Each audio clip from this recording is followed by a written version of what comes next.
Right, time to leave Lavender Town, and there's going to be little to no reason to ever come through here ever again. At least outside of just passing by as we're heading to some other location. Next up, Fuchsia, home of the Poison Gym, the Safari Zone, and the only port this side of the region that will let us head to Cinnabar once we have surf and can use it outside of battle. And we may as well make the approach from Cycling Road to give our bike a bit more screen time. I probably should have been using it as we travel between towns, but it's not like the distances between locations are all that large anyway around here.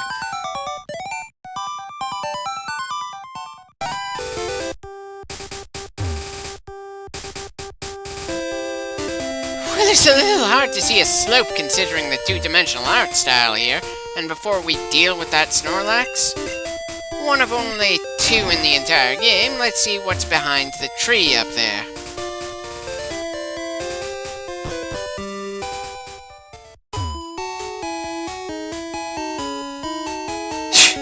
It's not really an effort since we already had cut and the ability to use it long before now.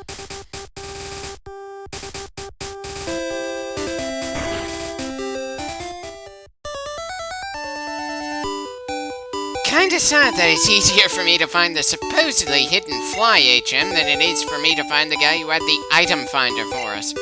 It's also a bit annoying that of the HM moves, Fly is arguably among the most useless in the overworld.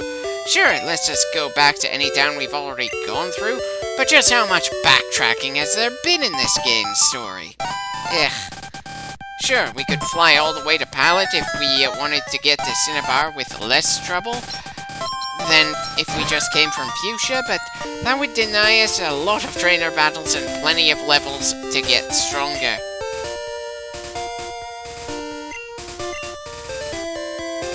Considering the flute plays a soothing tune, I don't see why that's how we wake these guys up. Ah well, at least now we have a means to wake our own Pokemon up during battle, assuming I can think to use it when we're going through the Game Boy game. It's not an option for us in the stadium for understandable reasons.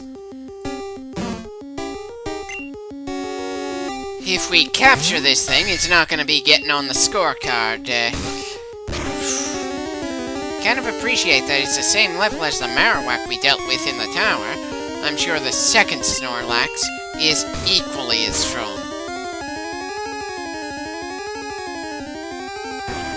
Okay, he didn't take all that much damage, so why use a healing move already? And while I'm at it, why is it we couldn't have tried capturing either of them while they were asleep if we're still allowed to attack them now when they choose to fall asleep again? I don't mind them being a barrier, I mind the fact that the barrier feels so arbitrary that it shifts the rules of the game on you just for the sake of making things a little less convenient for you.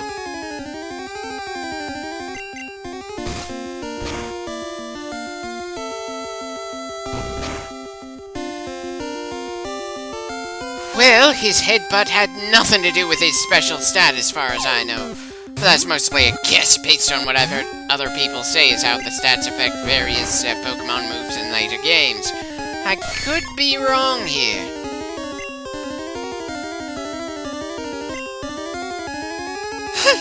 Well, headbutting a rock probably isn't going to go quite as well for the big guy. Sorry, Kohaku, you've been having a hard time lately. And, of course, the absolute next Great Ball Throne gets the big guy. Ah well, it's not like we're in a hurry of any kind. Once we've sent the big guy to the books, we're going to the center for some more healing.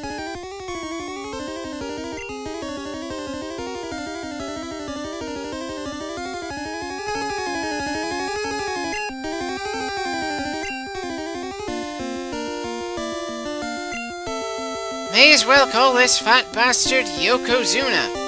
Not only is it the word used as the highest rank in sumo wrestling, it's also the name of one of my favorite pro wrestlers from when I was a kid.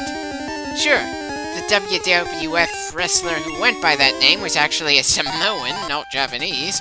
It's not like I would have been able to tell a difference when I was a kid. Hell, the guy died when I was about 11 years old. Still, he certainly was easy to pick out from the rest of the crowd, and while he was never the guy in the company, he was still someone I liked seeing over the rest back then for some reason. Hell, back then I liked him more than I liked The Undertaker or Stone Cold Steve Austin, and I have no idea why now. One of the problems with looking back at something from decades ago, you forget what it was that specifically drew you in that case. Of course, now I feel even more guilty that Snorlax isn't going to be in our lineup at any point in this game. But again, we're only allowed to have 6 on our team at a given time. Wait, your sprite implies you're even younger than our 10-year-old protagonist. How do you already have a girlfriend?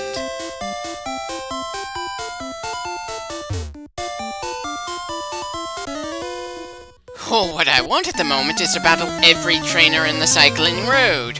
Hope you don't mind. Wait, why do you have a motorcycle as your sprite when you're on a road that's meant for pedal-run bicycles? Sure, both have 2 wheels, but I think there's a bit of a difference there. Of course, it's also possible I'm just losing my mind a bit. After all, we did just finish dealing with a tower full of ghosts. I'm pretty sure you're allowed to be at least a little out of it after dealing with something like that.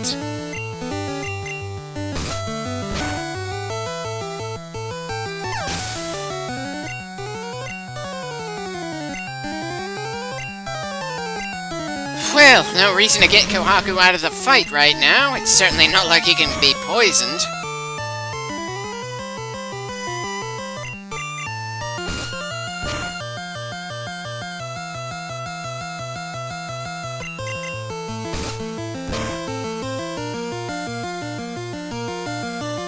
Yeesh, that poor coffin didn't even manage to do a slight bit of damage to us. Definitely not his day, but Kohaku certainly liked his luck right then and there.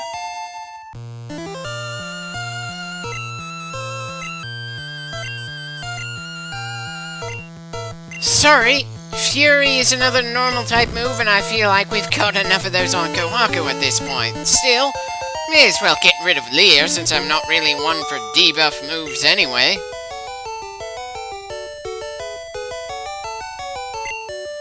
I can't really find it in me to laugh since we've dealt with so many other trainers over the course of this game that we've already started forgetting about you already.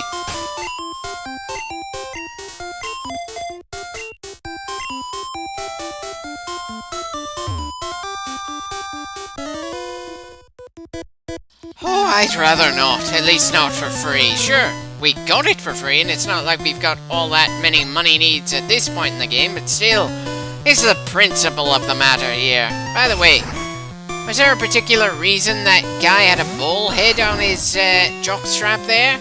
Or did I misinterpret what that thing over his crotch was supposed to be?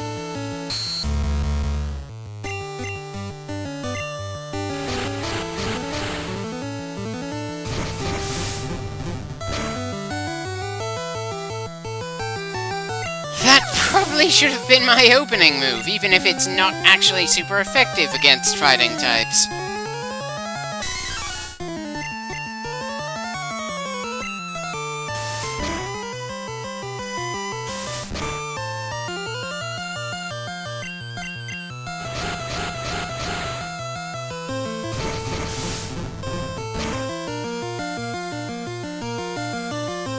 And another critical hit!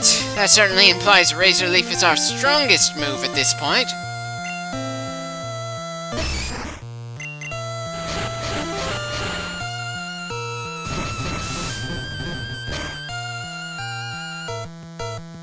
Huh, was kind of expecting that to be a one-hit win. Ah well, no real trouble to finish him off.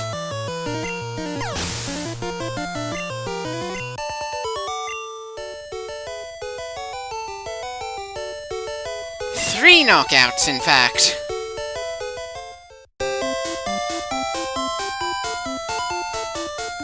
Well, we need it just to go through this road.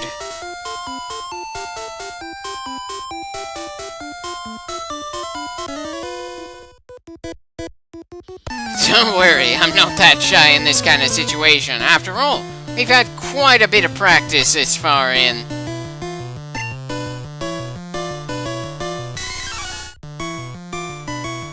I'm getting the distinct feeling that cue balls seem to love fighting types for some reason. Though oddly enough, part of me is hoping that one of the cue balls sends out a cue bone.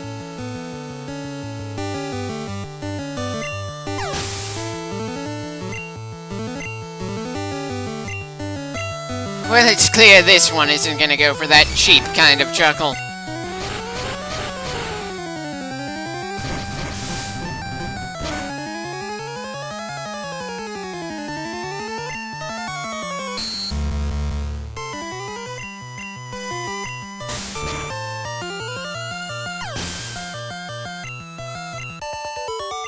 Right, that makes 63.5 wins for Phyllis at this point.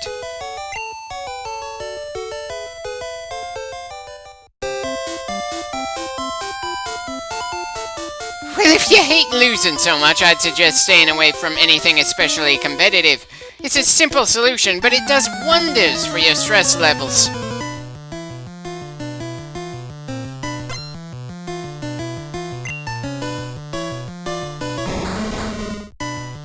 Well, this certainly looks like the toughest enemy we've seen so far in the game, or at the very least the highest leveled one.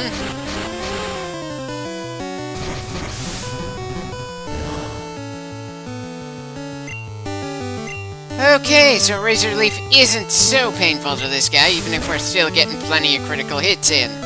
Still does more damage than Tackle, apparently.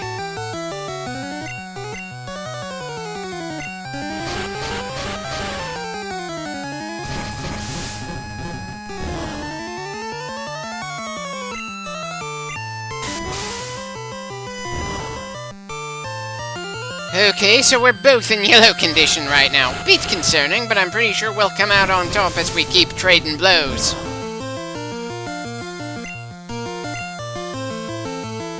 It helps that he's a bit less accurate than Phyllis is here.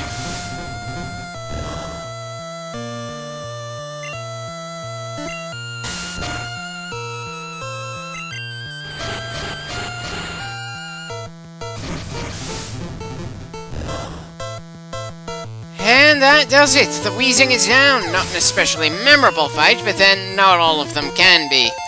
In fact, I can't remember the last fight that was memorable here.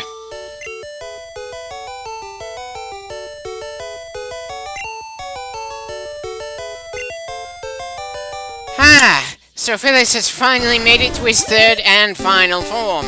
And now I can't help feeling annoyed that Ash's Bulbasaur from the anime never evolved to either Ivy or Venusaur.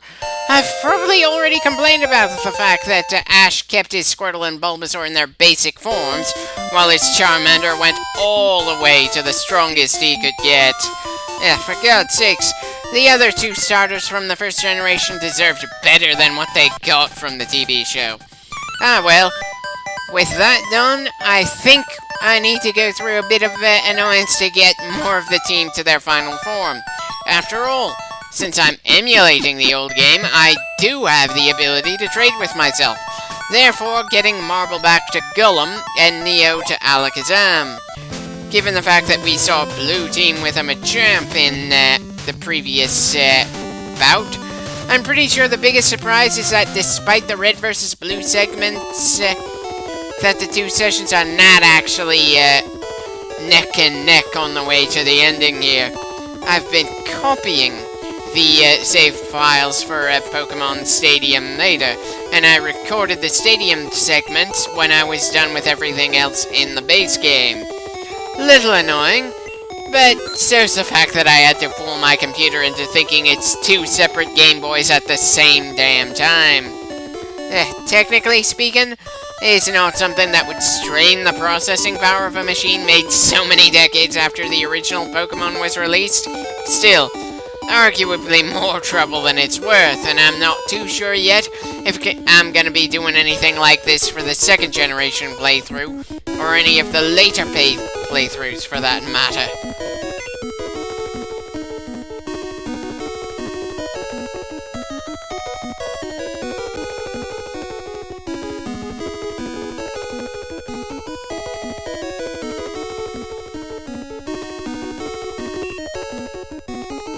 Okay, apparently I didn't have much joke when I did this recorded trade. I must have done that at a different point.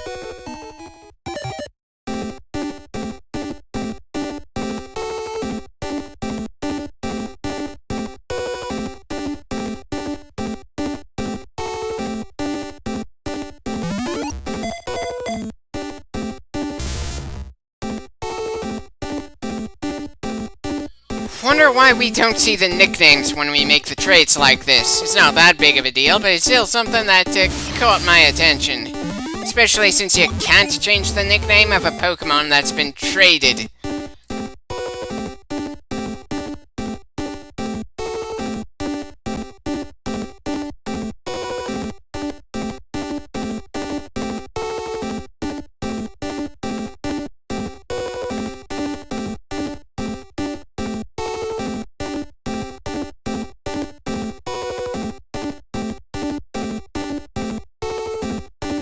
Part of me wants to say it's a bit of a shame that with this setup we can't hear the sound effects that go with evolution, but I suppose it's not that big of a deal anyway, once we're done trading with myself. I should probably think about getting Kohaku a Moonstone. After all, unlike Garm, he doesn't have anything especially critical to wait to learn before evolving as far as I remember. At best, there might be Double Kick, but I'm pretty sure that move was something thrown in for the Fire Red and Leaf Green remakes, much like Charizard got Steel Claw and Fly.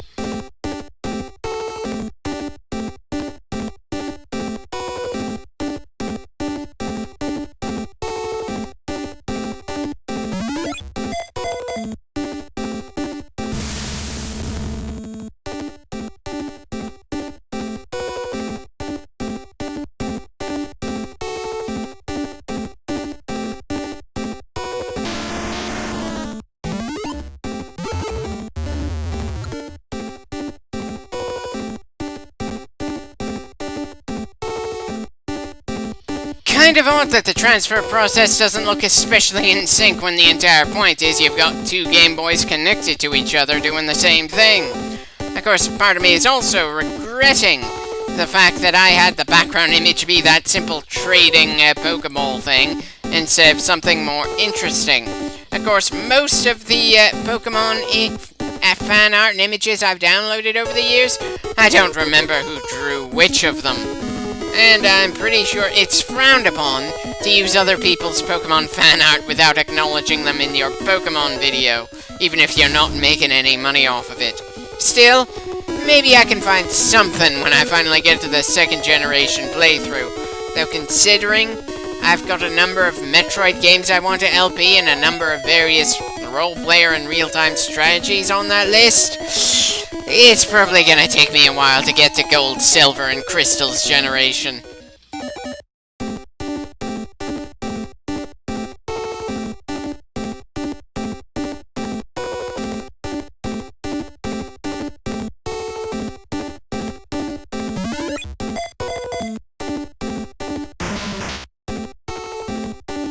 Right, that should about do it for the trading. I'd say that about wraps things up for this clip. We'll see if I'm gonna make it to Fuchsia in the next one.